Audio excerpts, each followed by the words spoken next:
বৌমা, আজকে কি রান্না করছো? আম্মা, আপনার ছেলের পছন্দের পোলাও রান্না করছি, মুরগির মাংস রান্না করছি, রোস্ট করছি আর বেগুন ভাজি করছি।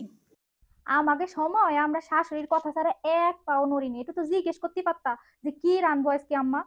আমরা শাশুড়ির কথা ছাড়া কোনো দিকে একটু নড়তাম না। আরে এখনকার বউরা যা মনে আসে তাই করে। আম্মা আম্মা আম্মা, কি হয়েছে? কি কবা কও। তরকারিতে কি লবণ দেবো? তো দেও। আচ্ছা। আম্মা, ও আম্মা, আবার কি হলো? আমার হাতটা না অনেক ময়লা হয়েছে, একটু ধোবো? তা হাত ধোবা দো। আচ্ছা ঠিক আছে। ও আম্মা, আম্মা, আবার কি হলো? দাঁত ব্রাশ করি আসি। তো দাঁত ব্রাশ করবা করো। আচ্ছা ঠিক আছে আম্মা। ও আম্মা,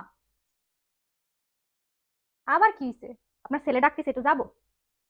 তো আমার ছেলে ডাকতেছে, তুমি যাবা? কিসের দিকে ডাকতেছে দেখবা না? আচ্ছা ঠিক আছে।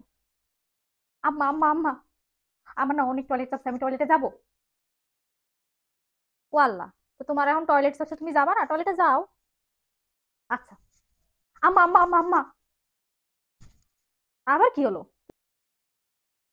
সন্ধ্যা হয়ে গেছে, লাইট জ্বালাবো? লাইট জ্বালাবা জ্বালাও, আমার জিজ্ঞেস করার কি আছে? ও মা, তুমি আমার মাফ করো মা, তোমার যা মন চায় তুমি তাই করো, আমার আর জিজ্ঞেস করো না, বুঝছো? তোমার যা মন চায় তুমি তাই করো, যাও যাও যাও, আমার কাছে আর কিছু জিজ্ঞেস করতে হবে না, তোমার কাছে আমি মাফ চাই। আচ্ছা ঠিক আছে।